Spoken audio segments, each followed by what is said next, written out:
Good morning, everyone, and welcome to episode 4 of Because Women Count 2021.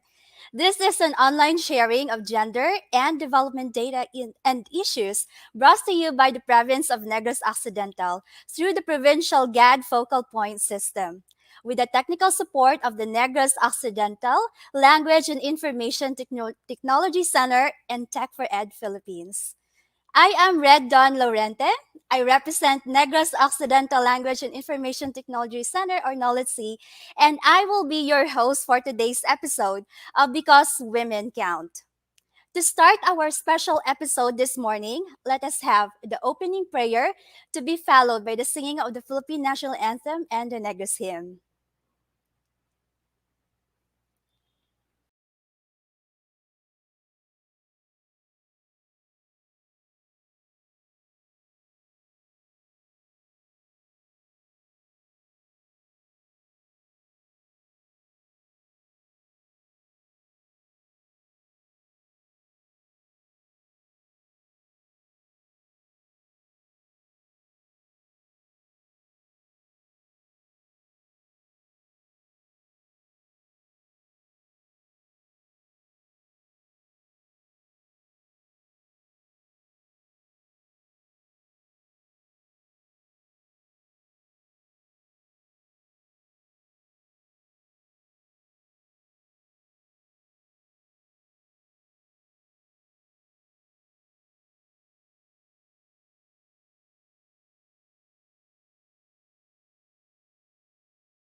Bayang magiliw pera sa silanganan, alam ng puso sa dibdib mo'y buhay.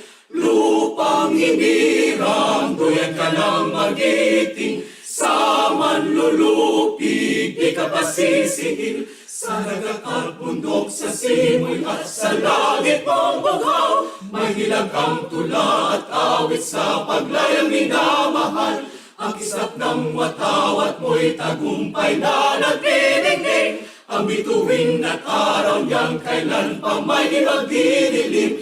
Lupa ng araw ng walhagit pansinta, buhay ay langit sa piling mo. Ang hinigaya na pag may mga api, ang mamatay ng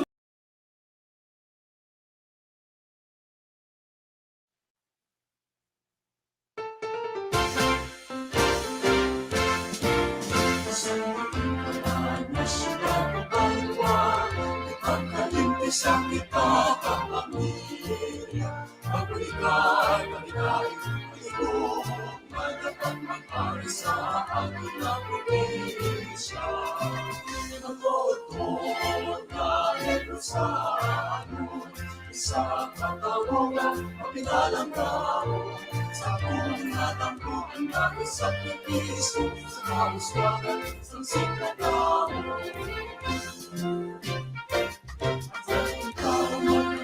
Sa awas ng lang, malihog na ang tandang sa kasal. Kapag wala may mapigil sa kalulong, nagagagis na nagagis na ako. Ang matutod na Negros sa akin, isa katawagan, mapinalang tao. Sa punatang ko ang nagisakripisyo, sa uswagan, sa sikatao. Matutod Sana'y kasayon, isa katao ng magilalang taon. Sa punat ang buwan na isang episyo, pagbulikan, maghigain, maghigugmag, at magwari. Para sa kauswagan, sa sikat na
All right. Again, good morning to all.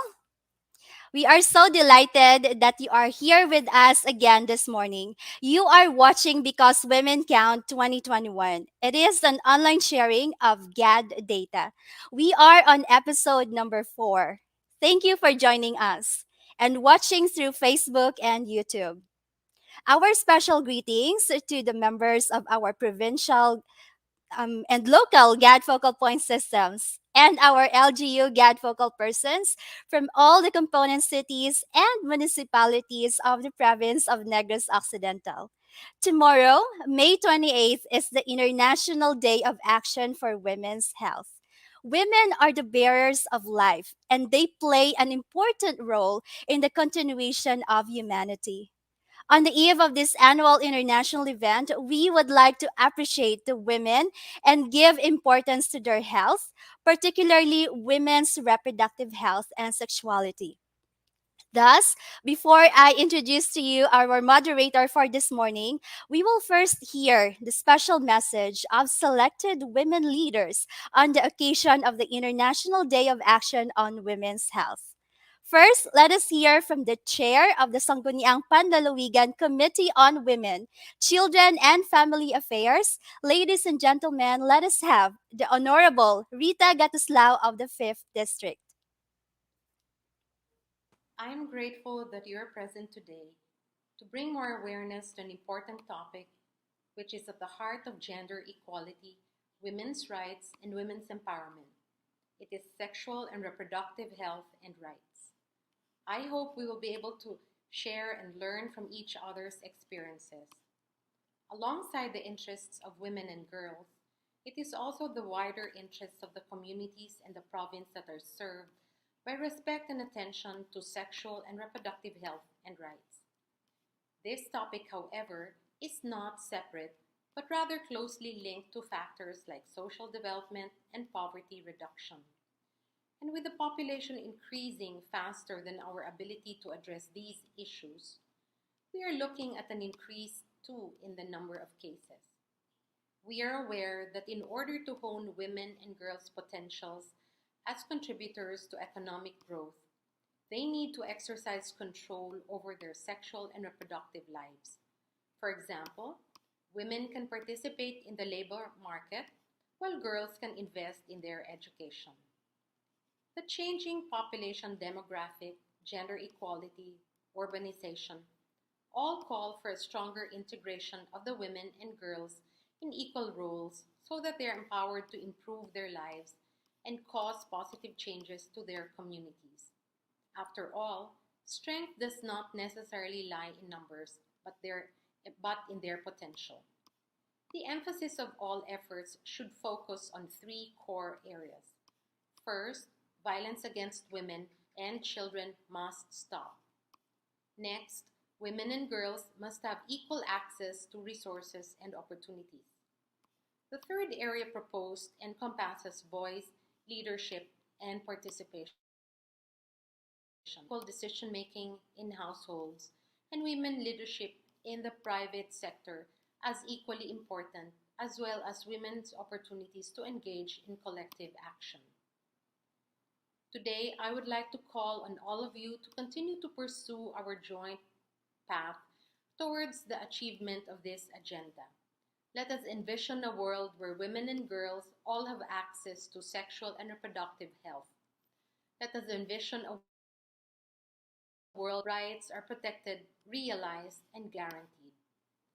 Thank you to you all, leaders, activists, advocates, and practitioners, for your unwavering commitment. Good day, everyone. Thank you very much, Board Member Rita Gataslao, for that beautiful message.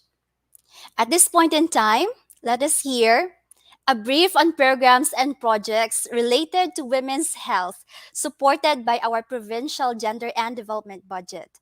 We have our action officer of the provincial GAD Focal Point System, Miss Marijun Pavillar Castro.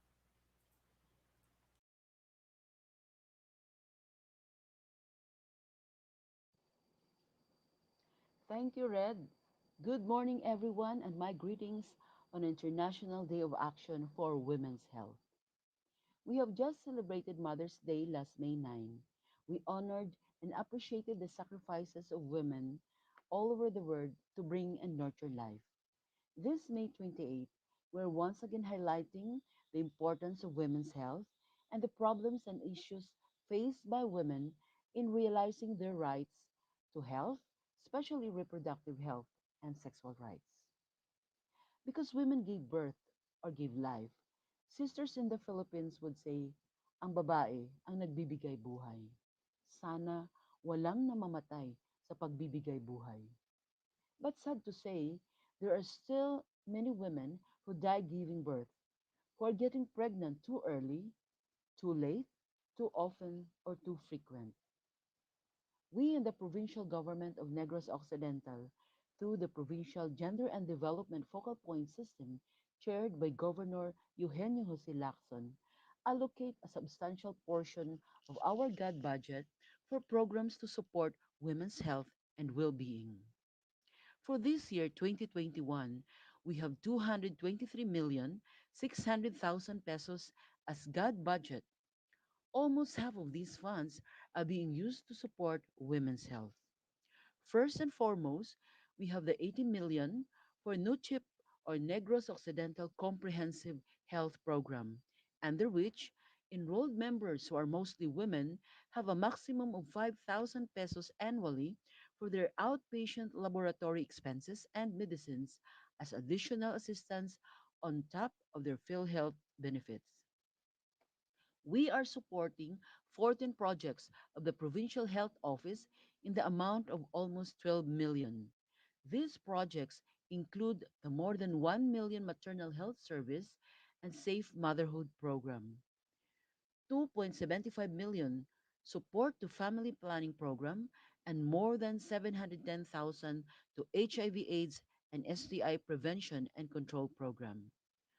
Other PHO programs include leprosy and tuberculosis prevention and control, violence and injury prevention, mental health, oral health for women and children, and medical and dental missions in indigenous peoples areas.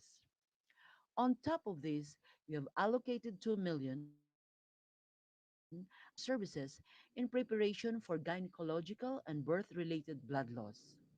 Aside from the PPEs mentioned, which are supported by the GAD budget, there are also many other PHO programs supported by the General Fund and the Children's Fund.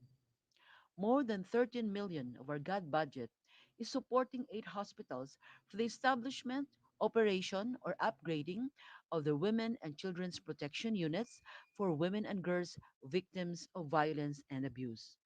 We also funds the operation of an HIV/AIDS treatment hub for a hospital in the South. Our GAD budget also provides funds for the various programs of the Provincial Social Welfare and Development Office, such as support to responsible parenthood program, support to solo parents welfare program, population and development integration, support to women's councils, and programs for capacity building and empowerment of our barangay Vautes. We are also supporting a private institution that provides food, clothing, shelter, and education to girls and young women who are victims of sexual abuse.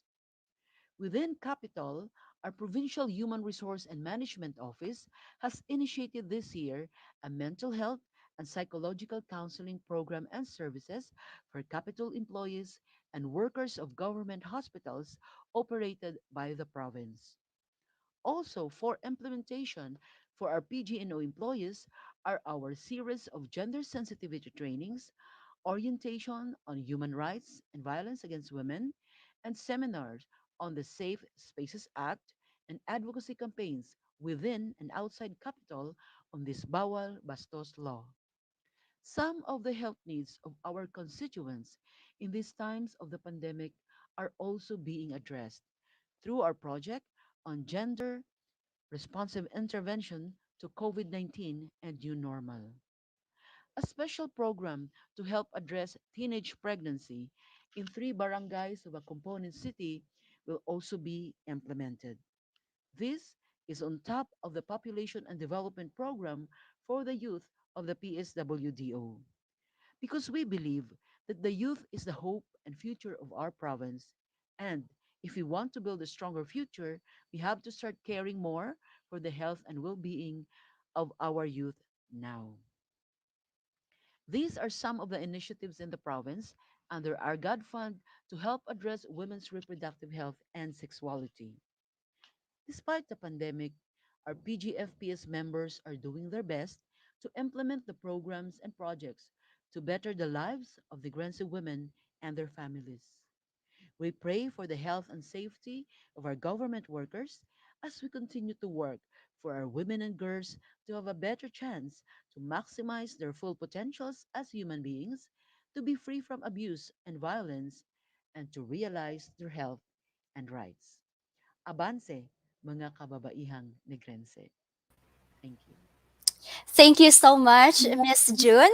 And thank you to Honorable Board Member Rita Gatuslao for your messages to our women and other stakeholders on the occasion of the International Day of Action for Women's Health, which will actually take place tomorrow. We cannot wait.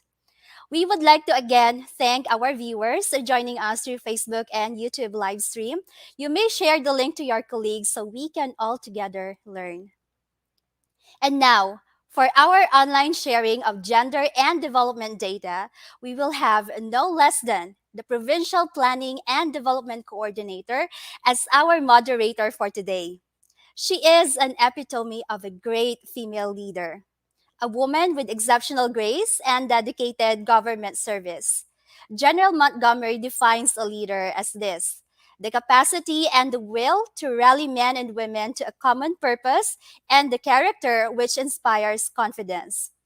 True enough, our moderator spearheads various planning and coordinating committees of the province and reaped excellent achievements. She earned her doctorate degree in public administration in 2014. Because of her extensive contribution and exceptional performance, she was awarded in 2019 the Distinguished Alumna Award for Good Governance and Public Service by the University of the Philippines, Los Baños, and the Presidential Medal of Distinction, Office of the President for Pioneering Efforts and Information and Mass Media Practice, given by the Presidential Communications Operations Office and the Philippine Information Agency on December 2014. That's just among the many awards. Let's all welcome, ladies and gentlemen, Dr. Maria Lina Piliel Sanugal. Yes, good morning, Dr. Marlene. Hi, Red. Good morning. Thank you. We are so delighted that you accepted the invitation to be the moderator. How are you, Doc? I'm fine. I'm also happy to be invited to be the moderator for today's event. Exactly. And we cannot wait to hear the various reports of our presenters this morning. So, yeah, please take it away. The virtual floor is yours. Thank you, Red, and good morning, everyone. Welcome to Because Women Count 2021, Episode 4. Today, we are discussing parts of our gender and development database in the province of Negros Occidental. And the Republic Act 9710, or the Magna Carta of Women, its implementing rules and regulations, provides that all departments, their attached agencies, offices, bureaus, state universities and colleges, government-owned and controlled corporations and local government units, and other instrumentalities shall develop and maintain a gender and development database containing gender and development information to include gender statistics and age and sex disaggregated data that have been systematically produced, gathered, and regularly updated to serve as inputs or basis for planning, programming, and policy formulation. Before we meet our resource persons this morning, let us first listen to the message of our very own Chair of the Provincial Gender and Development Focal Point System, the Honorable Governor Eugenio C. Bong Lacson.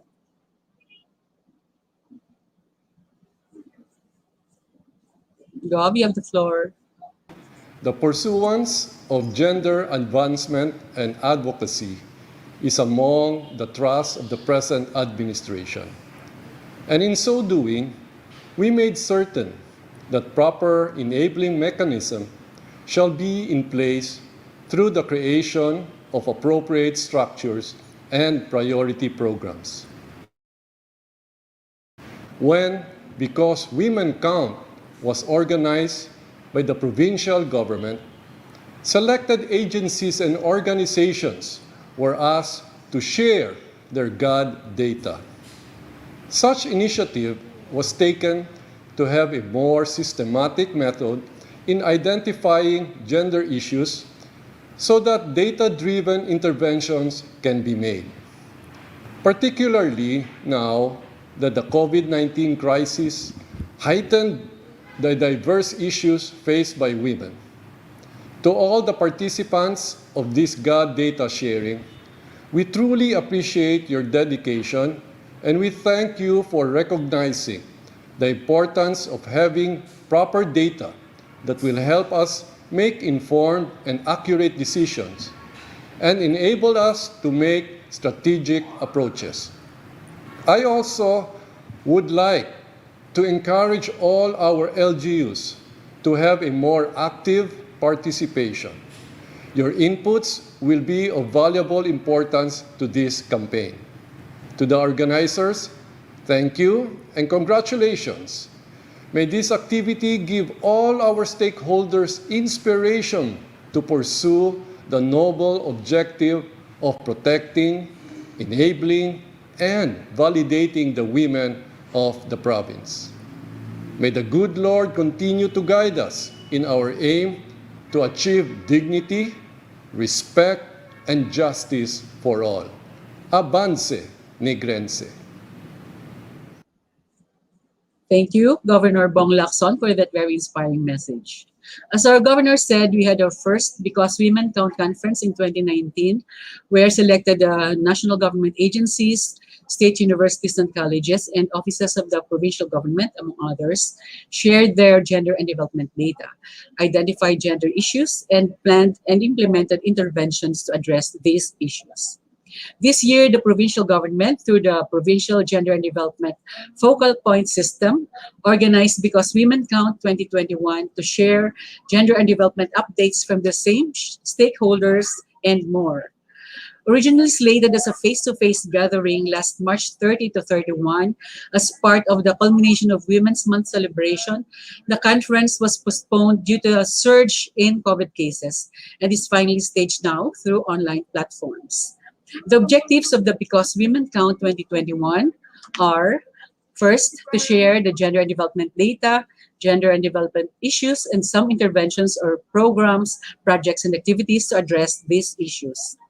Then second, to update the Gender and Development Focal Point System members, Gender and Development Focal Persons, and local legislators of the province, and all component cities and municipalities on gender and development data, which can help them in crafting or amending policies and programs, projects, and activities to better the lives of Negrense women and their families.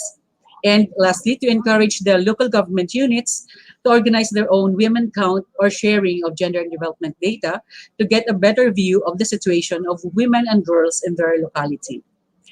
Our friends and co-workers from the Provincial Health Office are originally slated to be with us in today's episode as our way of observing the eve of the International Day of Action for Women's Health. However, we are having the vaccination program for our provincial government employees now that was since last week and that will last until next week. So they will not be able to join us today. But we will be arranging a special episode for the sharing of the Provincial Health Office gender and development data and the latest on COVID-19 and the ongoing vaccination. So watch out for it. So this morning, our presenters will come from the Provincial Social Welfare and Development Office. The first to present is the officer in charge of the Provincial Social and Development Office. She is Ms. Merly Lopez Garcia. Let's welcome Ms. Merly. Hi, Ms. Merly. Good morning and welcome to Because Women Count 2021.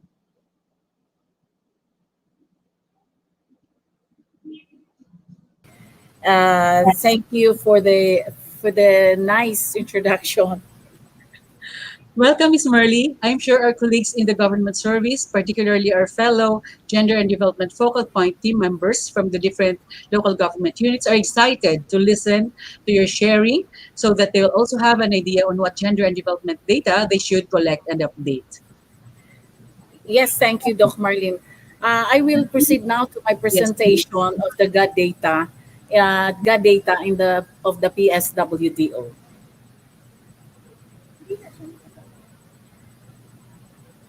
So the Provincial Social Welfare, this is now the GAD database of the Provincial Social Welfare and Development Office. Next, please. The vision of which is the creation of more opportunities to vulnerable families and other sectors like the youth, children, women, elderly victims, and man-made disaster, and other basic sectors. Next, please. The functional statement is to develop, administer, and implement a comprehensive social welfare services and population development projects designed to uplift the living conditions as well as promoting the well-being of distressed and socially distressed, disadvantaged individuals, groups, families, and communities. Next, please. We have 4 divisions in the office. One is the welfare division. The other one is the administrative. The other one is the population development. And the last is the crisis division. The number of PSWD staff for 2019, we have for the permanent, we have male. For the male, we have 15, and the contractual, we have 3, a total of 18. And for the female, we have 40 for the permanent, and for the contractual, we have 2, a total of 42. So total is 60. I'm sorry.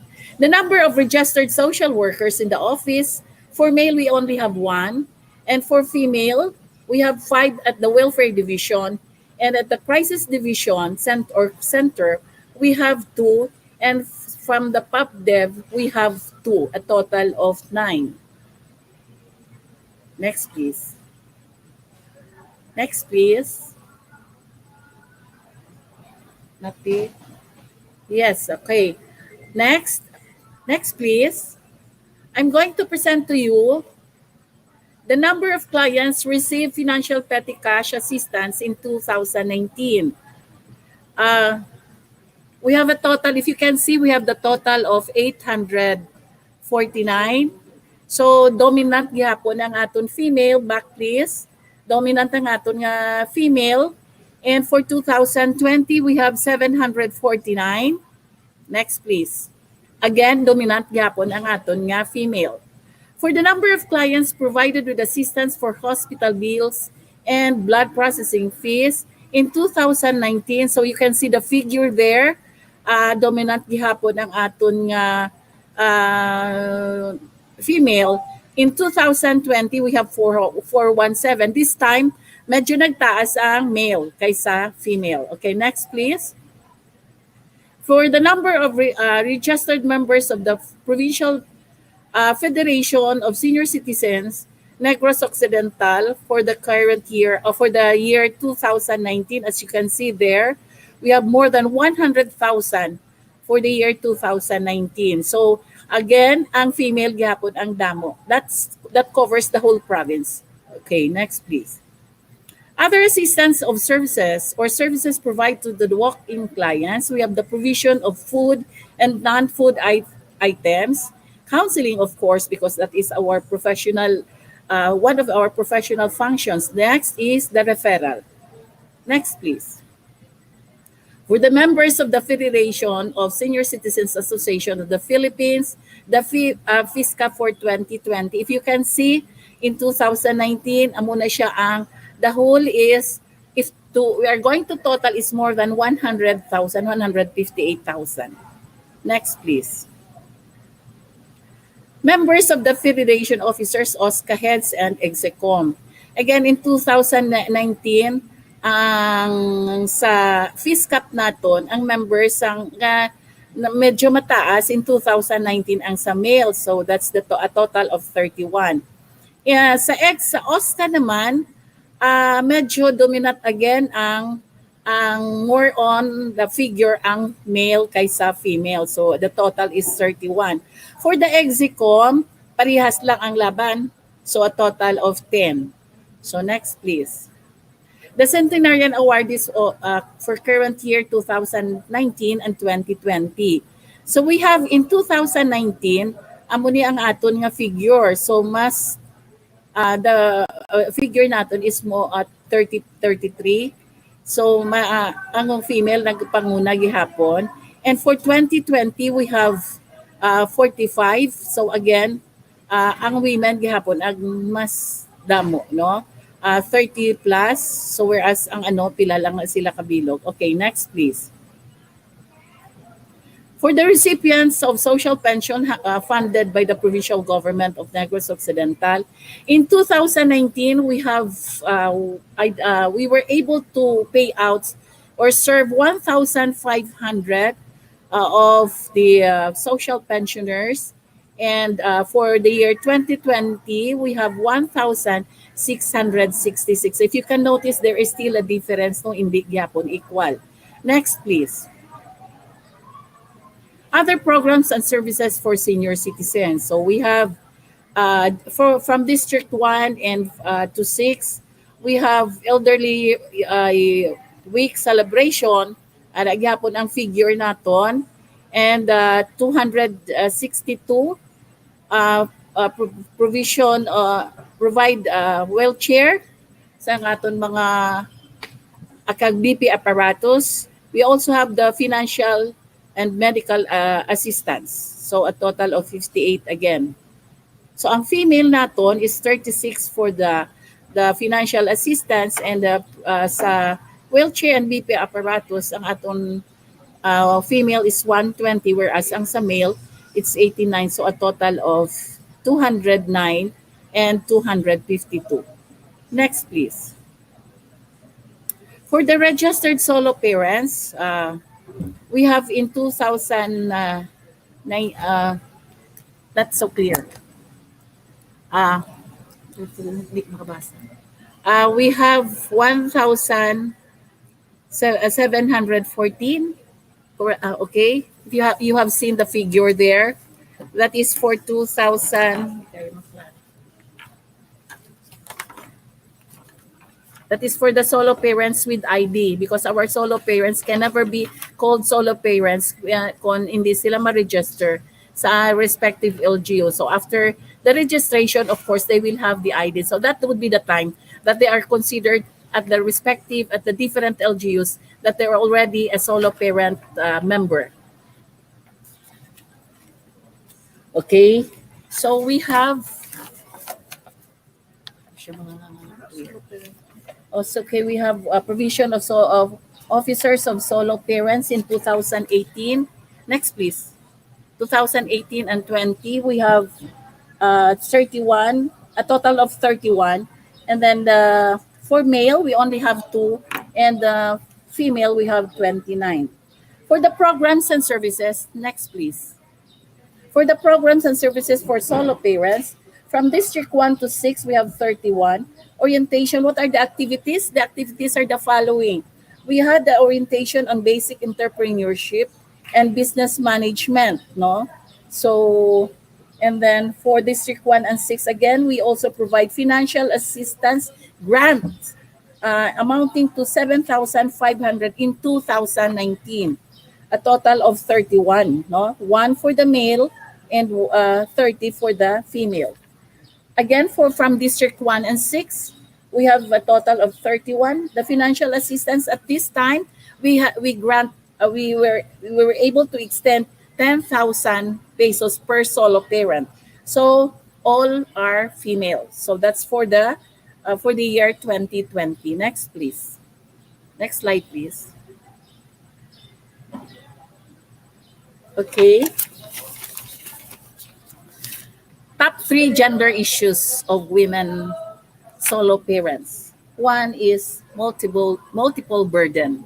Why? Because they have to do dual responsibilities, being a mother and a father at the same time. So another one is bullying solo parents' children, especially the unwed parents, unwed mothers. Um, Number three is the 20% discount availed of the senior citizens and PWD that is not applicable sa solo parent. But I hear solo parent in solo provider, even if they're solo. So this is the only issue, this is the only privilege nga wala pa ma-avail. But we knew that the central office is trying to discuss with this with our legislators. So we will wait for that. Next is hard labor with minimal income. That's number 4 issues. And 5 is 7 days parental leave for solo parents could hardly be availed by the private agencies, employees, hacienda laborers, and domestic helpers, and that is true. Uh, um, we are fortunate sa provincial sa government because the 7 days leave is being implemented and has availed by the solo parents.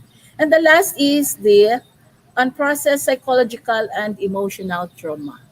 So those are the gender issues of women solo parents. Next slide, please. Total number of registered PWDs, this time with IDs. So we have, for 2020, we have 31. Hindi siya makita. We have, for 2019, for male, we have 14,844. For female, we have 12,047, and a total of 26,891. For the year 2020, we have male has a figure of 19,232, and for the female, we have 15,399, and a total of 34,631. So a total of 51,312. Those PWDs with IDs. So you can see the figure there. Okay, next slide, please. At the Provincial Federation Officers of PWDs, we have 21 for male.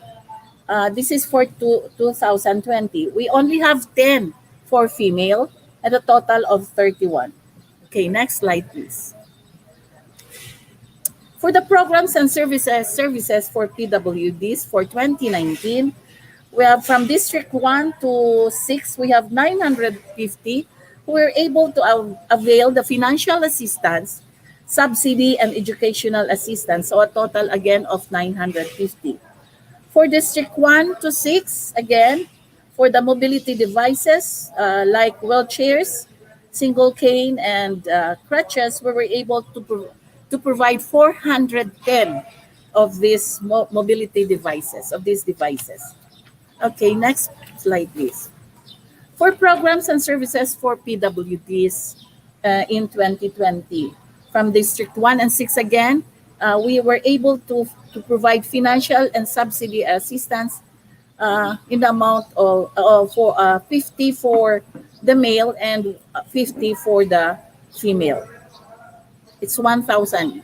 There is a typographical error there. For the women's sector, next slide, please. Next slide. For the women's sector services in 2019, we had the following uh, orientation on establishment of the functionality of the VOW desk. So we have 31 LGUs. Um, Male, we have 7. And female, we have 98. And a total of 105. For paralegal training, we were able to these are the following. We were able to provide trainings for 31 LGUs. However, of the 31 LGUs, isa lang gid ang aton male. And we have 62 female. So a total of 63. The search for barangay VAUSI desk, we have for the 31 LGUs, wala pa kita, no? Sang result for the year 2020, wala pa tanong. So we have now for the financial assistance of VAUSI the survivors. We have in Kabangkalan City, this is only for Kabangkalan City. We have 2 sa female sa Kabangkalan City. For Women's Day celebration, we make change was work for women. We have for the 31 LGUs, may male man nag-attend and 445 and a total of 501. For in the major forum, so we have 31 LGUs, again 10 male were able to attend and 152 for the female, a total of 262. The 18 days campaign against vow opening salvo and culmination with the awarding of vow desk search for women. For the 31 LGUs, we have 28 male and 256 female, a total of 283. For the Financial Literacy Youth Forum on VAUSI, we have selected schools. We were able, those who were able to attend, we have from some male, we have 65 and 38 for the female, and a total of 103. Again, next slide please. For the women's sector services for 2020, we were able to, the search for barangay, okay, arigali ang sa search for barangay for 2020. Search for barangay Valdez annual activity. Wala kita data sinino. Why kami data sini? So financial assistance to VAUSI survivors, we have wala man. And Women Day celebration, we make change. 45 were able to attend sa male and 405 sa female, a total of 450. For the major forum launching sang Liso Kabuhi Ko program, it was attended by 18 male and 60 female, a total of 78. 18 days campaign against women, vow opening salvo. Okay, we were 10 female were able to attend and 70 for the female, a total of 80 despite the pandemic. Culmination with awarding vow desk search winners, we have 25 for male and 120, a total of 145. For the members of the PICAT CP VAUSI sa provincial level, we in 2020, because it was only the creation of the committee was only organized last 2020. So we have a total, as you can see the figure there, mas dominant ang members ang sang female. So that's it. Ay, nagputang sang figure. For the number of barangay vow desk officers, we have for 2019, we have 596 and 601. A, a total of 601, no? So again, sa 2020 again, the same ang figure. The top three gender, next please. The top three gender issues of women's sector, the multiple burden, VAUSI, financial problem, and processed emotional and psychological trauma to VAUSI victim survivors. So, amo ning top three gender issues sa women's sector, client focus. Okay, next please. The number of early childhood care and development. In 2019, we have a number of 1,775. A member, sa male naton, we have 48. And sa female, we have 1,725. For the year 2020, we were able, the male, this male is again the same. So a total again of 1,775.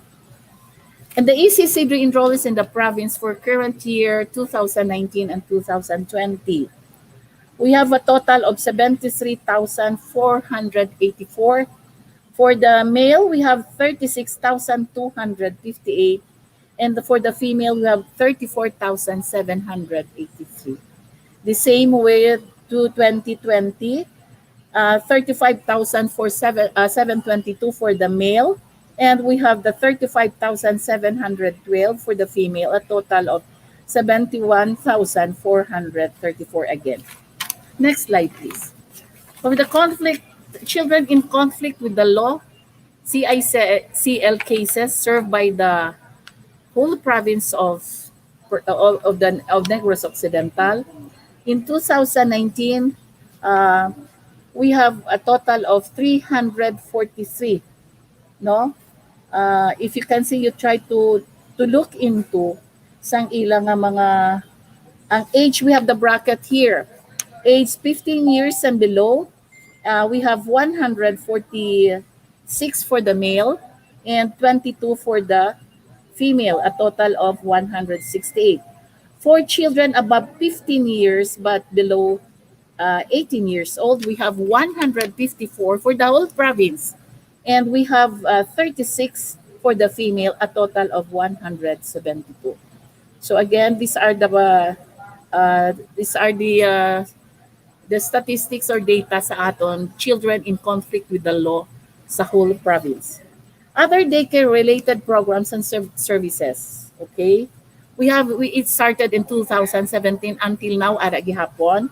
We have the supplemental feeding for preschoolers, and parents of daycare students. Salary subsidy for ECCD in the amount of 8,000. But however, this 8,000 was only increased in the year 2019, the time of our Provincial Governor Bong Lacson. He increases the amount, the subsidy from 500 per month to 6,000 a year to 8,000 a year. So Children's Congresses are the program-related services since 2017. And the last, I think, the next please, the number of children in conflict with the law served for 2020. So as you can see, ara gihapon, no, more on, this time it's more on sa mga kalalakihan sa lalaki. We have 97, whereas ang female is 18. So a total of 118. So thank you so much. Thank you, Ms. Marley Garcia and the PSWDO staff, now Provincial Social Welfare and Development Office staff, for putting together your presentation and for sharing with us the data about your various clients and stakeholders, programs and services. It is interesting to note that The PSWDO is a female-dominated department, no, with 38 female employees out of 53, no? 18 lang ang mga lalaki. Wala niyo mas lagyan daog-daog, no? And it's also Well, interesting to note that ang inyong kliyente are dominated by female as well. No? Siguro yes, ang mga yes, girls yes. lang mapisan mag-process sa mga pwede mapangayo sa probinsya. The documents. Documentation, yeah. And I'm just also curious why pero later may mga question and answer portion pa no. The persons with disabilities are dominated by males. Ang gaka-disable, mga lalaki laban. Mm. We'll Yes, yes. discuss more of that, Ms. Merle, later on. No? And also, so thank you so much, Ms. Merle. You're going to come back later for the open forum. Thank Welcome, Doc you. Marlene. Thank you. And to our viewers, if you have some questions on the PSWD presentation by Ms. Merle, you can post them in the comment section on Facebook. And our production staff from NOLTC will gather them for our question and answer portion later. We will conduct it after our second presenter has shared his report. So from Ms. Merle, the OIC of PSWDO, we would like to proceed with a division head under her department, the Population Development Division. The division head, Dr. Edmond Galaor, no, he holds a PhD in philosophy, doctor in philosophy. So, Doc Edmond, are you there? Good morning. Unmute, please. Doc Ed, please unmute your microphone. Ay. Okay. Good Good morning. morning, Doc Marlene. Good Bation. morning. Batian Tanaka. Good morning, Doc, and thank you for accepting the invitation to present this morning. The Population Development Division is always an awardee of the Regional Population Commission. Congratulations because of your accomplishments, particularly on responsible parenthood and family planning. So we are looking forward to you sharing about your clients and programs. Doc Ed? Thank you, Doc Marlene. Yes. Go ahead and present your PowerPoint now. You can have the floor. Um,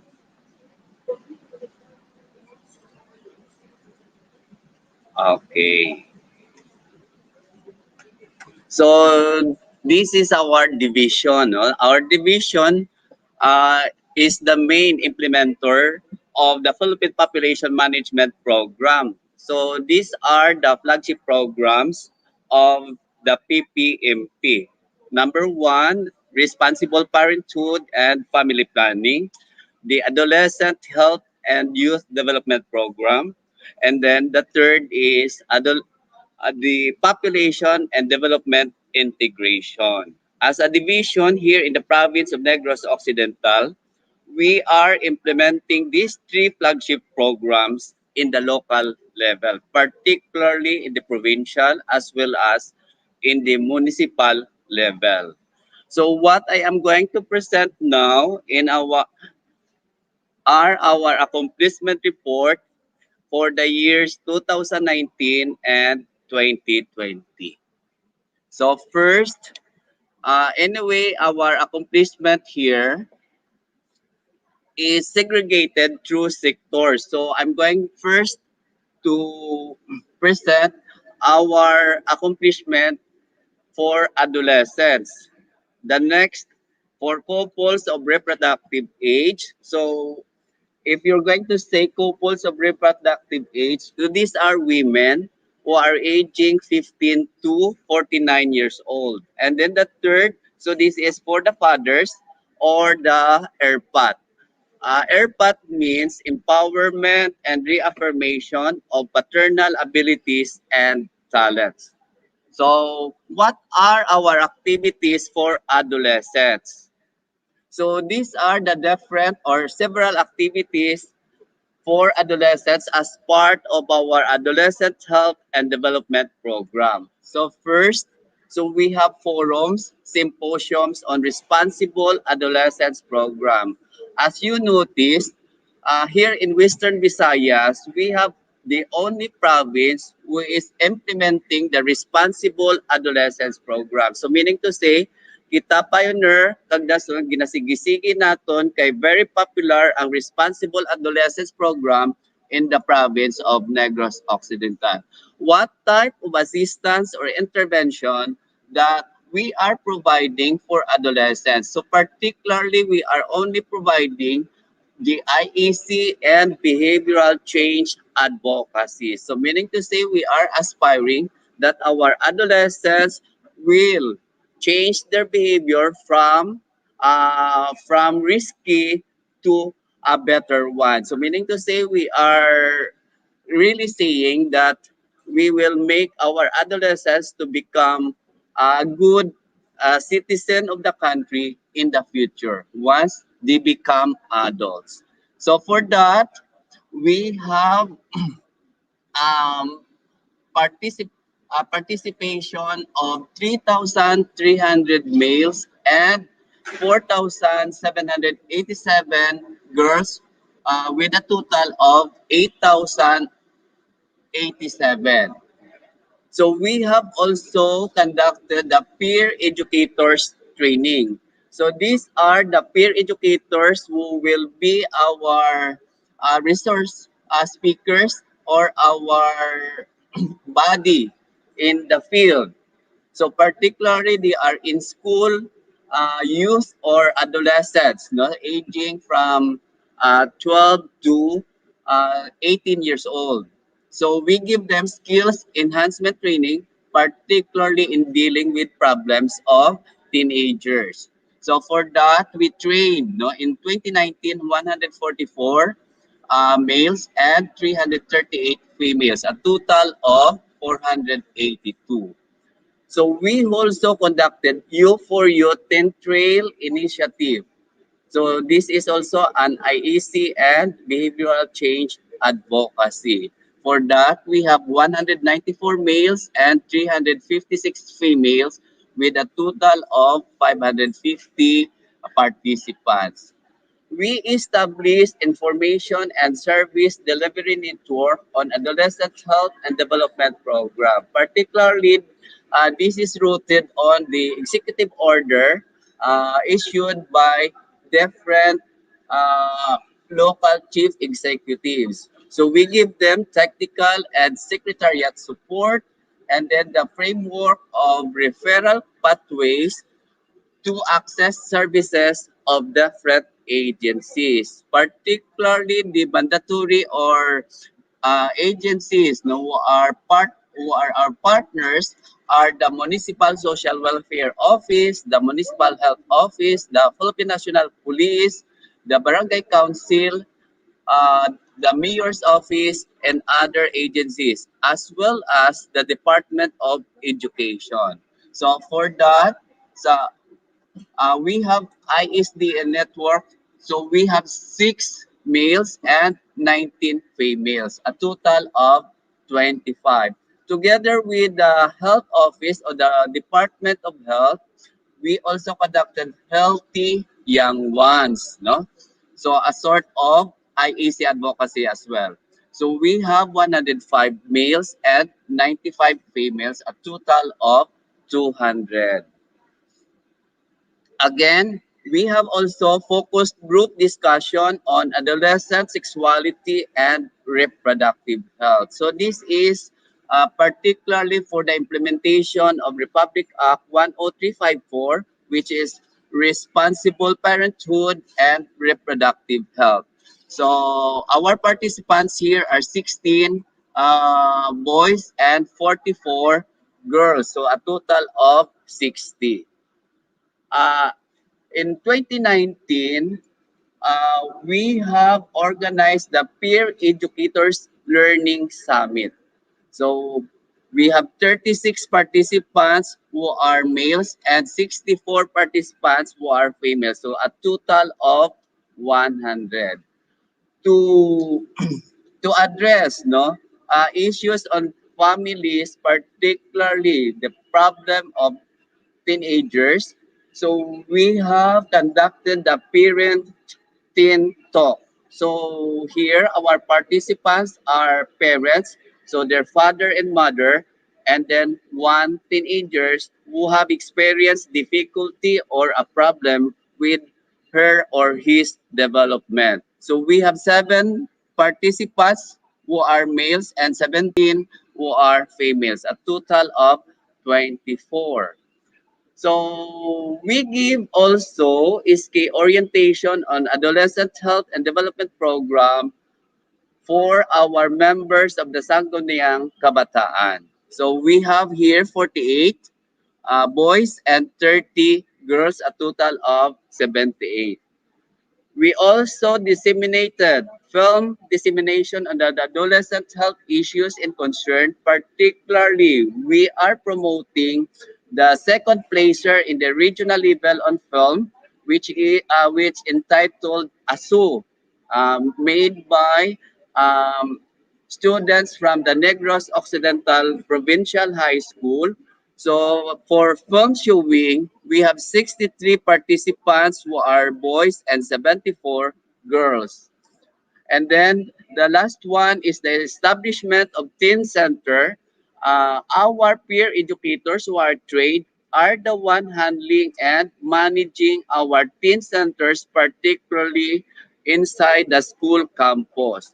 What are our services there that our general students may access or may avail of are counseling, referrals, information services, recreational and sports, as well as learning materials. For our couples of reproductive age, so we conducted classes on responsible parenthood and family planning classes. And in coordination with the Department of Social Welfare and Development Office, kung sa mga munisipyo gani, we have the Municipal Social Welfare and Development Office, we have the Family Development Sessions. So for that, we have participants who are couples. So individually, we have 27,908 males and 27,908 females. So meaning to say they are mag-asawa ni sila nga duwa to parehas gid ang ilang number, no? So sa aton pa mas manami gid nga we have ang kumpleto gid nga mag-asawa ang ma-attend kay para mabalance ang isa kag isa ang ilang responsibilidad sa ilang pag-asawahay kag pagpamilya nila, pag ano nila pagplano sa ilang pamilya. Another one, we do the demand generation on family planning. So meaning to say we are motivating, we are encouraging our WIRA, particularly women of reproductive age, to accept family planning. So for that, we have referred to health service providers or we mean family acceptors. So for that, sa male, wala gid sang nag-vasectomy. Vasectomy is the only uh, method, no?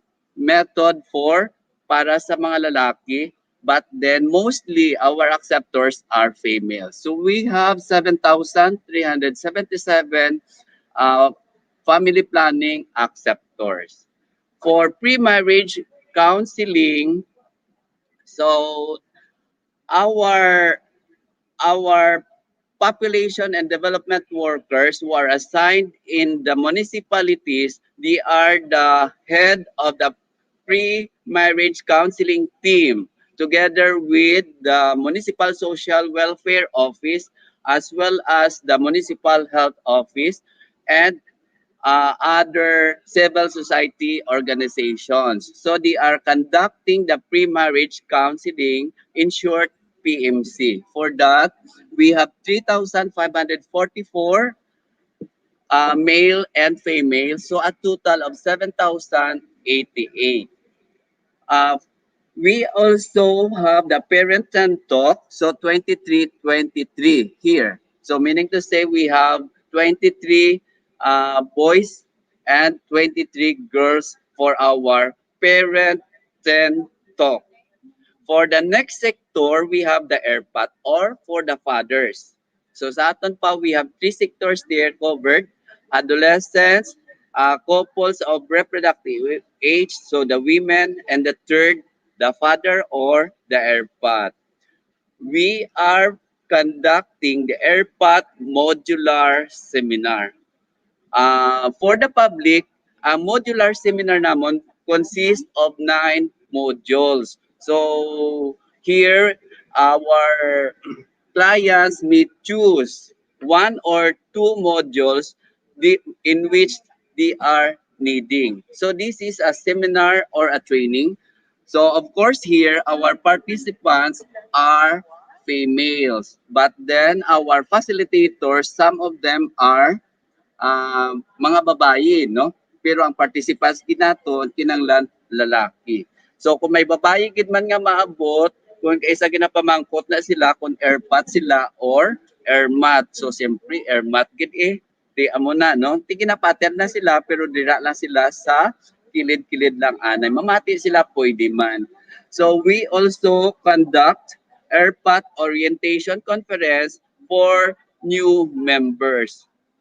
And then we also have the federation meeting for our federation officers, and we did it um, 4 times in a year. So sa aton pa apat inasa so quarterly ang ilang conferences with our federation or the provincial federation officers.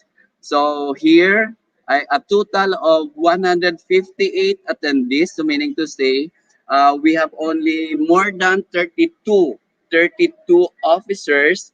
So a total of 158. Aside from that, we do also the sectoral, the Father's Day Conference. Then, for our fathers to have their a place, no, nga daw rumbuhan nila or the tambayan nila to discuss about matters about their marital concerns, about their problems at home, we also established kapihan.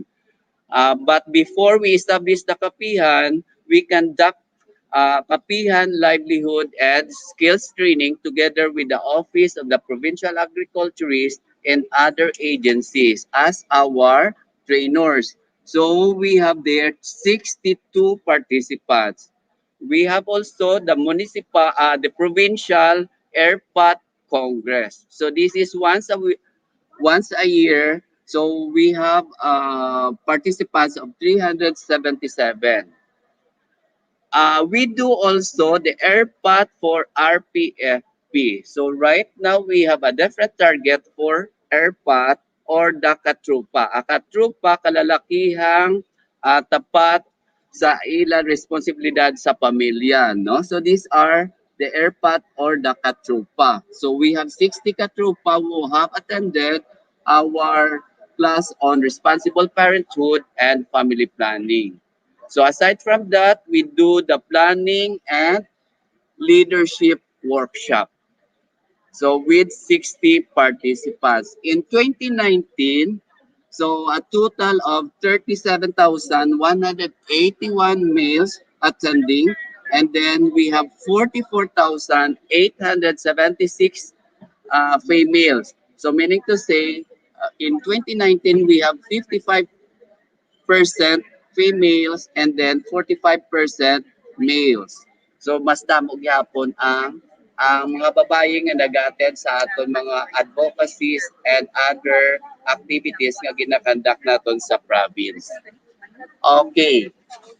So let us now proceed to 2020 accomplishments. So the same, no? But then here, we added one sector. This is senior citizen. So sa aton pa, may ara na kita senior citizen nga gin-organized para mabulig sa aton, particularly on responsible parenthood and family planning, as well as our problems or our issues, no, on adolescent health and development.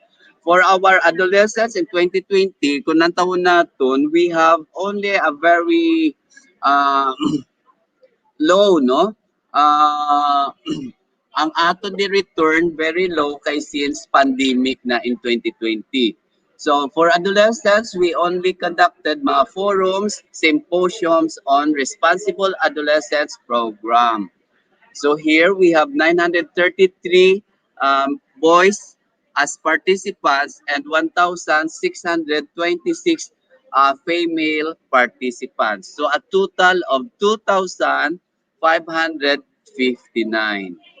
Okay, next, for couples of reproductive age, so couples of reproductive age, so sa aton pa, kung magsilika ka ni couples of reproductive age, ang ila asawa or ang ila partner nga babae, kinahanglan 15 to 49 or more than uh, 15 to 49 years old. Pero ang lalaki ay unlimited man na siya, so sa aton pa, kinahanglan niya kung iya asawa, 15 to 49, uh, ah, na-include ni sa couples of reproductive age bisan ang ilabana sobra na sa 60, no? Kay ang mga lalaki wala man na nagaka-expire ang ilang fertility, no? Okay. So for couples of reproductive age, we provided them classes on responsible parenthood and family planning. So sometimes they call this as family development sessions.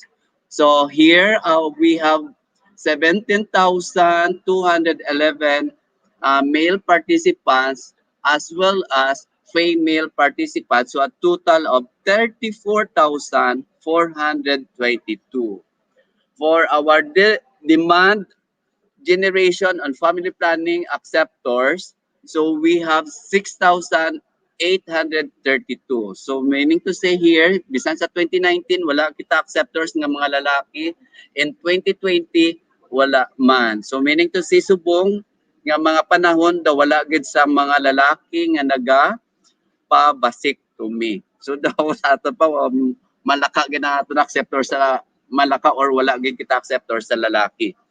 So for pre-marriage counseling, so here we provided 1,950 male participants as well as 1,950 female participants, particularly on their future family that they're going to establish or to create. So we have to prepare them to become good family later.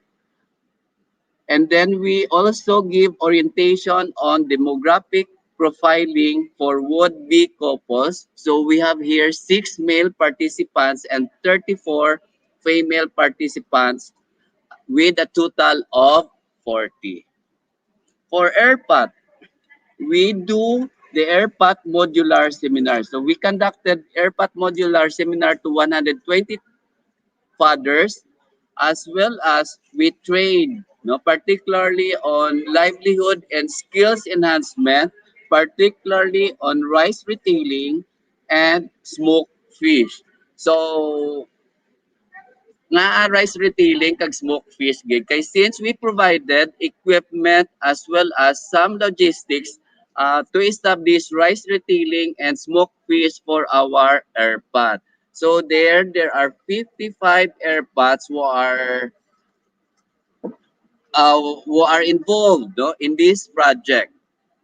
For senior citizens in 2020, we organized senior citizens, no, to become member of GORAMAS, no. So GORAMAS means grandparenting upgrading for our uh, for adolescent society. So we enhance the capacity of our senior citizens to become good member of the family, although iban sa ila nag-retire na, but then we are making use of their talents as well as their abilities on parenting adolescents. Kaya ang problema gid naton sa mga adolescents, so that's why we focus there parenting adolescents. So here we have 6 mga males nga senior citizens and then 11 nga mga kababayenan who are helping us on parenting adolescents. So, a total in 2020, ang aton grand total is 20,281 male participants, and for our female, we have 27,664. So, which means for our male participants, it is only 42%, while sa female, 58%. 50% so a total of 100%. So here masiling ginaton nga empowered gid ang mga girls or mga women kay sa amon mga activities despite nga may airpot gid kami nga na-focus sa airpot but then mas damo gyapon ang aton mga female participants than sa mga kalalakihan. So again, thank you very much. Thank you very much sa ating mga viewers. Thank you very much, Go, for this opportunity nga at least akon nasaysay ang amon accomplishment, ang aton nga mga projects, aton nga mga programs, aton nga activities for the citizen of Negros Occidental. So, Abansi, Negrensi. Thank you, Doc Edmond Calaor, and to your staff for putting together the presentation and for sharing it with us this morning. Please stay on now. We will have our open forum, and this time, would like to call back Ms. Merly Garcia, the OIC of the PSWDO, for the open forum. As we wait for Ma'am Merly, I would like to just express my congratulations again to the Population Division for always being an awardee of the Population and Development Program on Population and Development Programs. And I'm happy to note also that you are putting emphasis on the key role of the husbands, no, sa family planning, sa raising families because they play a key role. Kung mga babae lang permi sa ligan, di budlay man, no? Kaya iti hambal permi sa mga nanay, iti makapoy na ila matag-adlaw nga sa panimalay and the men, syempre, kadako isang role, no? Kung may mga ano sila bala, kung di sila masyado ka-istoryahanay, ano ni panawag, hindi sila maka-intindihanay kung paano nila padako nila pamilya, kung ano kadamo lang ang kabataan ang kaya nila i-raise, no? To be responsible adults in the future. And I noted, Doc Edmond, ang ato na ayaw arin na si Miss Merlo. Thank you gid ihada ko ni si Miss Merly mo nag-ihada kami. Thank you for coming back, no. So istorya kami isang programs and projects man sa Population Division nga under sa department, no? And siguro the first question I would like to pose to the two of you, may ari nga nagpamangkot sa aton mga viewers nga during the COVID-19 pandemic daw, what programs, projects, or activities have you provided for the women? Kita ko naman to kay Doc Edmond, nakita ta may mga programa silang imo naman niya nga daan sa iya tatlo ka sectors no nga gina-serve. I don't know sa PSWD as a whole, Ms. Merle, ano pa ang nahatag ninyo specifically for the COVID-19 response? How is that again, Miss Doc Marlene? During this COVID-19 pandemic, what are the programs that you have provided for women? May specific kita nga programs. I know ang atong provincial government responde sa COVID-19, no? Bulig sa mga LGUs. Pero in terms of the PSWDO, gid nga as a department, may specific pagit ka mga gintugang for the women as a response to the COVID-19 pandemic? Nothing has been changed mo lang gihapon.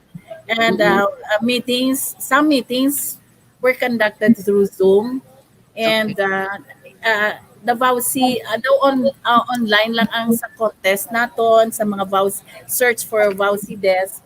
So, wala sinahamper despite some pandemic, the activities or the services that are being provided, ara lang gihapon that we have.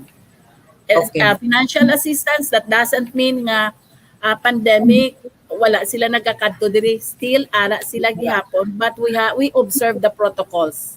Okay, thank you. So, during the pandemic, may nabatian man nga mo or may nag-report man about gender issues that arose, especially sa mga siguro sa quarantine centers or sa mga nag-travel papuli diri ang sa mga nag-attender sa airports or inabalang halfway through the going home, especially of our OFWs, may mga na-encounter man nga gender issues that have been reported to you? So far wala. Kay like for example sa amon sa crisis center, kay wala kami ga-accept during those days in 2020. We only accept clients starting mga February na nakita namon, but we have additional requirements of course sa mga LGUs for before namon sila i-accept sa center. So of which one of this is the results sa atong nga ginatawag RT-PCR So isa lang Okay. na. Kaya they will be staying longer with our center. So we have also to be extra careful. Okay. Okay, thank you. Sa kay ano Doc Ed, sa imo yung mga kliyente, did you ever receive gender issues uh, or whatever kind of issues that relates to family planning or reproductive health? So, thank you again, Doc Barlin, no? So, actually, during sa pandemic, although, no, kabudlay gid i-implement ang aton mga projects and programs and as well as mga activities, but then, ara gid ang aton enthusiasm bala, no, nga makandak gid naton, particularly on responsible parenthood and family planning kag sa generation of family planning acceptors, no. For example, may mga babayi nga gusto gitani nila i-continue, no, particularly ang ilang pag-take sa pills, mga injectables, ay kung kaisa ang aton logistics kulang-kulang, so that's why kinahanglan gid naton ipangdulong-dulong house to house ang aton nga mga responsible parenthood classes instead nga grupo-grupo kung kaysa gina house to house naton. So sa aton pa ginakadtuan naton sa ilabalay kay tungod nga pandemic man, no, but then we observe, no, sa aton nga mga basic health protocols nga may ara lang social distancing, may ara kita face mask during sa aton nga hinon-anon series. Another one, during sa pandemic, kay tungod nga most of our family members nagastay lang sa ila balay, so meaning to say, ang mga kaso bala, mga crimes kung kaisa, hindi gid man nato na malikawan, no? Particularly ang aton mga rape cases.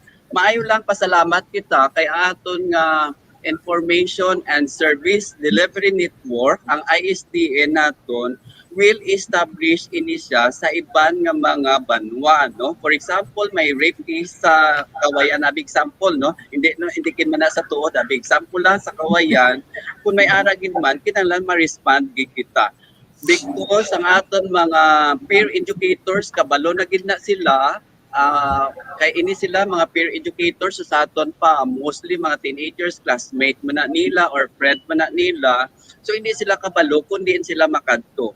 So tungod nga establish ng aton ISDN, kabalo na sila kundi nila dalon ina nga mga victim kung paano na nila i-avail ang mga serbisyo sa aton mga different agencies. So that's why during sa pandemic, ara gyapon aton serbisyo, ila gyapon mabatyagan nga ara gyapon ang gobyerno concerned sa ila.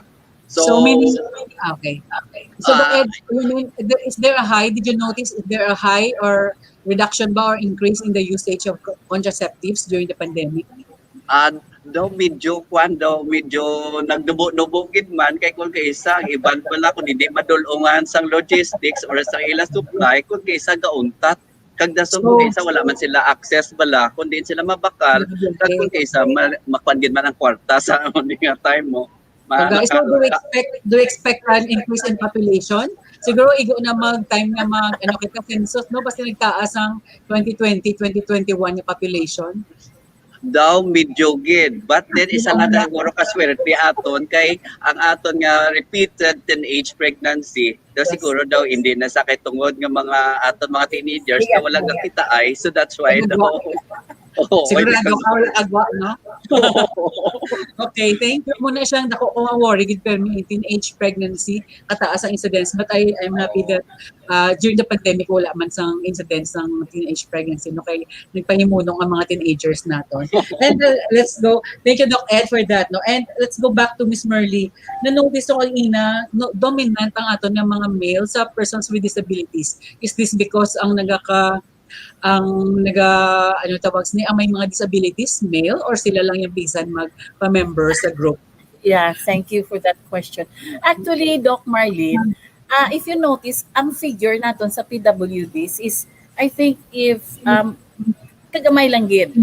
Because what happened is that wala masaturate ang registration sa PWD, especially sa far-flung.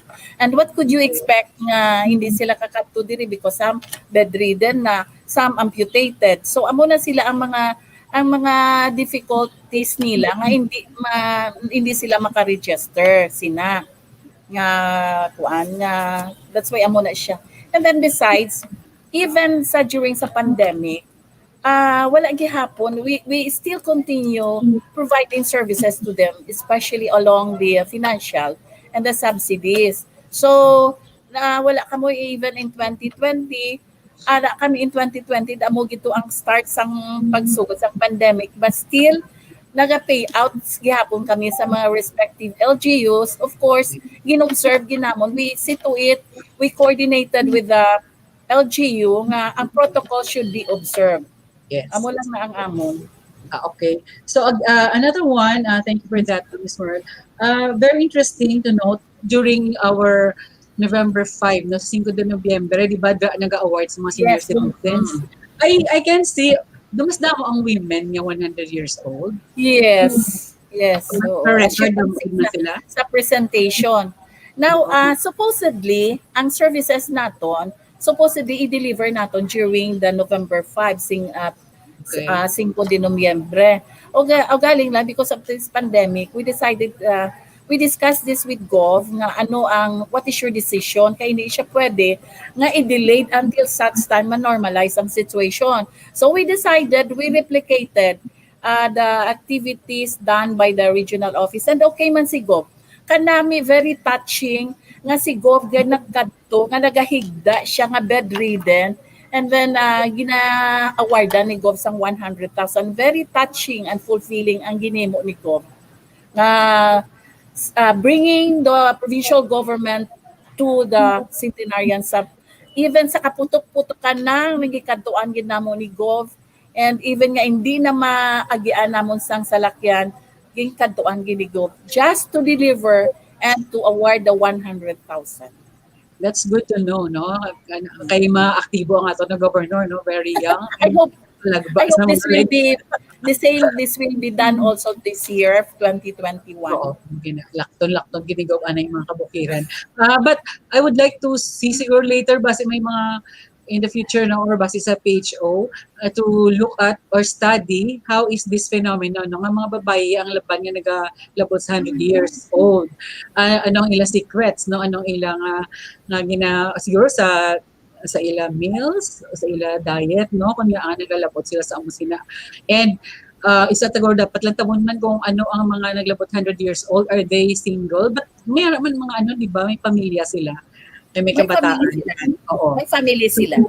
So may dapat lang tawon sa ilang diet, sa ilang lifestyle, kung nga naglabot sila 100 years, kasi masunod na aking maglabot man ta 100 years is more. Nagpamangkot man si Gov nga nakaabot gid kamo sa sini nga edad. Anong question? Sa isa from Iti Magalona, ang secret lang niya is, of course, ang food intake niya utan, laswa. And then, you will be surprised of this. Ano pagid? Liquor. Oh. Yes. Syuktong, ano to ilang nga mga terms, ang ilang nga brands, ang tanduay. Maka-shot lang sila isa, relieved na sila. Before magtulog sa kaduna. Okay, it takes indigestion. The family said nga we tried nga taguon ini daw hindi siya paghatagan, naga-weekend siya. Okay. Oo. So, Two of them. Oo, damo ko na bala nabatian to, no? Siguro because it aids in digestion, gina-remove ang toxin sa lawas. Basta siguro one shot man lang na, gamay lang. One shot man lang, gamay. Okay, so again, during the pandemic, I know may mga not even during the COVID pandemic, I know sa inyong mga relief packs, may again especially prepared for women. Ano ni siya, Miss Merle, pwede mo ma-share sa ato? Ano ni mga kinalain sa mga relief packs for women and for men? No. Wala sing kinalain. The same lang gihapon. We provided 6 kilos of rice, 6 sardines, 6 meatloaf. We do not provide noodles. But I know may ara kamo yung specially made for women. Nabalang sa, syempre, yung mga babae, di ba, may mga, kunara sila sa evacuation center, may mga menstrual period, may mga amos na blank kinahanglan. Siguro sa COVID, siguro sa quarantine center, may mga needs. Ang health nag-provide sila man sang okay. At sa PHO. Nag-hit na sila ang PHO. But sooner kami naman ma-provide man kami sila during sa evacuation. Oo. Because, of course, may mga special needs ang mga kababaihan. Every Yeah. month, may din sila yung mga kinanglanon, na Mhm. kinanglan i-address man, even with our relief packs, no? I know may ara ka mo sina ginapangatag sa Yes, mga yes, yes. relief, ano ni, evacuation centers. Yes, And, yes. of course, ano pag ang questions ang aton, ano, mga viewers, daw, ay naman siguro, no, daw, na-cover naman tanan, yung mga programa. Ato lang gali, Miss Merl, atong 7 days parental leave, no? Sa mga private sector, yung hindi sila ka-avail. Yeah. Siguro, sino ni ang pwedeng mahimo sa aton I nga, ano? think this is not a little bit of advocacy siguro sa provincial level. We will have Oo. a meeting with I will include this in one of our meetings sa MS and CSWDOs. But I don't think so there is a Bacolod. This has not been practiced because I had a visitor HR from a private firm na wherein nangayo siya sa clarification kung paano ang scheme sini. So with my explanation, naga-practice na sila. Siguro Okay. sa mga LGUs lang. Okay, sige. So, siguro awareness lang gid basta ang iba hindi pa Yeah. kabalo. Mga small I-advocate na na lang mga siguro na. enterprises, no, basta hindi pa sila aware sang law. So, maybe there's a need for more advocacy, information dissemination. So, I guess daw amo na lang ng mga questions, no, this morning. I would like to thank Miss Merly Ihada and Doc Edmond Dinakana. Thank you so much for your presentations, and thank you for the sharing, for answering our questions. And we have certificates for you, no, the prepare sa aton nga gender and development focal point system. The certificate reads this way. Uh, Republic of the Philippines, Province of Negros Occidental, Provincial Gender and Development Focal Point System awards this certificate of appreciation to Ms. Merly L. Garcia, registered social worker, officer in charge of the Provincial Social Welfare Development Office, in grateful acknowledgement and appreciation of her services rendered and insights shared as presenter of the Gender and Development Database of PSWDO during the PICOF Women Account 2021 webinar series on GAD data and issues organized by the Province of Negros Occidental through the Provincial Gender and Development Focal Point System with the technical support of the Negros Occidental Language Information and Technology Center and Tech for Ed Philippines. Awarded this 27th day of May 2021 in Bacolod City, Negros Occidental, Philippines, and signed by our Honorable Governor Eugenio Jose Lacson. So congratulations, Ms. Merly. We'll be Thank sending you. you Thank your you. certificate. Thank Thank you so you. much for joining us this morning. And the same certificate is for Dr. Edmund Calaor, in grateful acknowledgement and appreciation of his services rendered and insights shared as presenter of the Gender and Development Database Population Development Division of the PSWD during the Because Women Count 2021 webinar series on God data and issues organized by the Province of Negros Occidental through the Provincial Gender and Development Focal Point System with the technical support of the Negros Occidental Language, Information and Technology Center and Tech for Ed Philippines. Awarded this 27th day of May 2021 in Bacolod City, Negros Occidental, Philippines, signed our Honorable Governor Eugenio Jose Lacson. So, Thank you, good. Doc certificate, and Marlene, thank we you. will be sending this to you. Thank you so much, Doc Ed. So Oh, again, thank you so much, Doc Ed and Miss Merly. So aside from the certificates, our presenters will each receive a webcam, earbuds, and a souvenir wall plaque from our provincial GAD Focal Point System, headed by our governor and also with our action officer, Ms. Marijun Pavillar Castro. So again, thank you so much, PSWDO and the Population Development Division. And thank you everyone for joining us. I now would like to turn over the virtual floor to Ms. Red of NOLTC. Back to you, Red. All right. Thank you so much, Dr. Marley and Miss Marley Garcia and Dr. Edmund Calaor for that very informative talk. Shall we give them a virtual round of applause? Don't go just yet because we will have our photo opportunity after the show. And Dr. Marlene, we are also very much grateful for you being our moderator for this morning. We would like to present to you as also a certificate. All right. And for this certificate, it reads the Province of Negros Occidental Provincial Gender and Development Focal Point System awards this certificate of appreciation to our moderator, Maria Lina P. Sanugal, DPA CESE, Provincial Planning and Development Coordinator, in grateful acknowledgement and appreciation of her services rendered and insights shared as moderator of episode 4 of the Because Women Count 2021. This is a webinar series on gender and development data and issues organized by the Provincial Government of Negros Occidental through the Gender and Development Focal Point System with the technical support from the Negros Occidental Language and Information Technology Center and Tech for Ed Philippines. Awarded this 27th day of May 2021 in Bacolod City, Negros Occidental, Philippines, signed by our dear Governor, Governor Eugenio Sebong Lacson. Thank you. Thank you, Gov Lacson. Thank you, everyone. Thank you, NOLTC. And thank you for the Provincial Gender and Development Focal Point System. Mhm. Abansa Negrense. Yes, thank you, Doc Marlene, for being our moderator for today. You will also receive a webcam, earbuds, and souvenir wall clock. All right. And for the information of everybody, the PPDO, headed by Dr. Marlene, is the Secretariat of our Provincial Gender and Development Focal Point System, Provincial Committee on Migration and Development, and of course, the Provincial Development Council, among others. All right. So there you have it, friends. This is our fourth episode of Because Women Count. And before we leave, we would like to show you a message to be delivered by attorney Andrea C.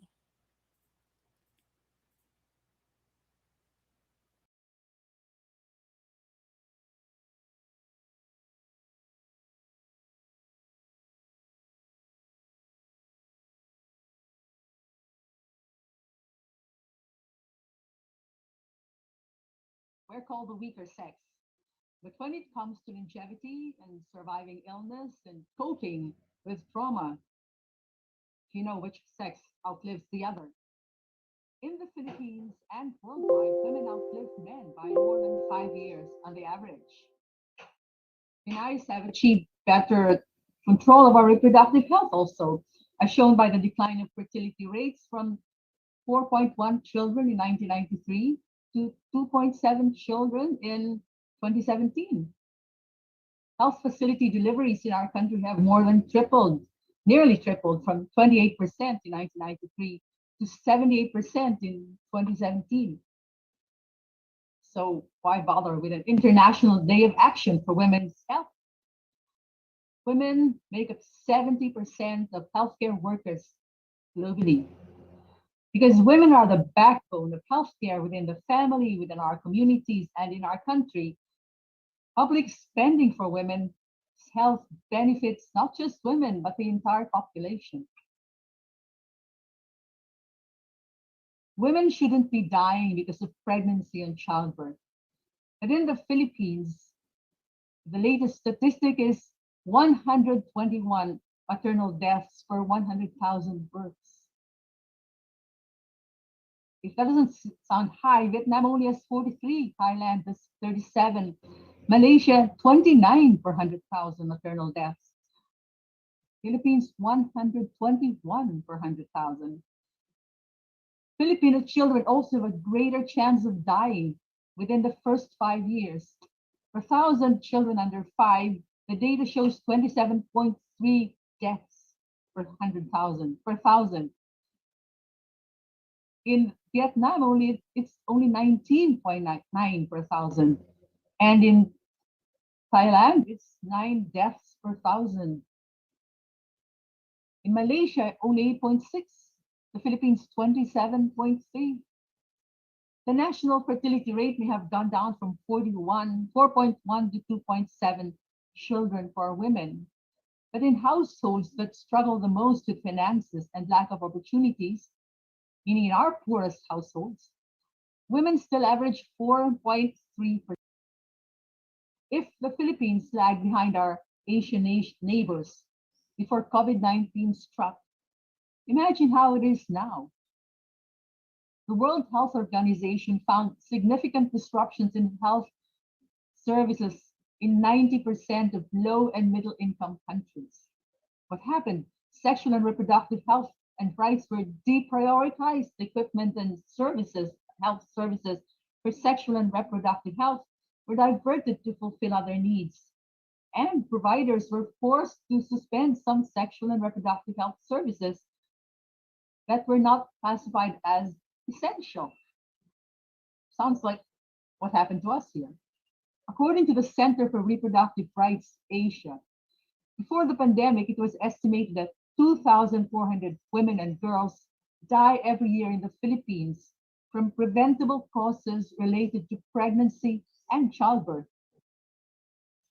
There is a high probability that preventable deaths would only increase with diminished health system resources, especially with less of an access to reproductive health services, family planning services. And also, we have a problem with transportation facilities, with access to hospitals. In fact, there are cases where women have died because they were not admitted to hospitals. So the COVID response must take into account the specific needs of women's reproductive health and rights. Raya Abayed, former executive director of the United Nations Population Fund, said, "We cannot confront the massive challenges of poverty, hunger, disease, and environmental destruction unless we address issues of population and reproductive health." Hillary Clinton said, "We cannot make progress on gender equality or broader human development without safeguarding women's reproductive health and rights." In the midst of the pandemic, May 28 reminds us that for the good of the country as a whole, advocates for women's rights must continue prodding the national government and our local governments to implement the Magna Carta of Women provisions on comprehensive health services. We must ensure that women's health remains a government priority, with availability and access to essential sexual and reproductive health services being part of government COVID-19 response. Women are the backbone of our health systems. We need women's health. Good morning. Thank you very much for that message, for that meaningful message, Attorney Andrea C. And for the information of everybody, Attorney Andrea C is one of our women leaders who is not only working for the elimination of violence against women, but is also very active in the Provincial Council for Women and the president. She is also the president of the Negros Occidental Girl Scout Council. Okay, so again, thank you for that message, Attorney Andrea Lizaresi. At this point in time, we also would like to express our grateful appreciation to our live participants who are joining us through our Facebook live stream and YouTube live stream. So we would like to acknowledge our viewers. Miss Mikay Olorga, thank you for joining us. Maria Dandan D. Tayab. We have Miss or Sir LV Samson from Carlos Hilado Memorial State College, Talisay Campus. Thank you for joining us this morning. We also have Ma'am Salvacion Barrios. Yes, our one of our very active women leaders as well. And to Ma'am Marijon P. Castro, who is also joining us. All right. And to everybody who is joining us live this morning, again, thank you. So there you have it, friends. We have just concluded our fourth episode of Because Women Count 2021 with our moderator, Dr. Maria Lina Pillejo Sanugal, our Provincial Planning and Development Coordinator, and our presenters, Ms. Merly Lopez Garcia and Dr. Edmund Calor from PSWDO. On behalf of our Gender and Development Action Officer, Ms. Marijon P. Castro. Our production staff, we have Dr. Maria Cristina Orbicido, Miss Sally Carmentrio, and we have Sir Philip. This has been your host, Red Dawn Joy Lorente of NOLTC, thanking all of you for joining us in this meaningful morning. Join us again on May 31st, 2021 for another episode of Because Women Count 2021. Again, good morning, everyone. Have a safe day. Avance Negrense.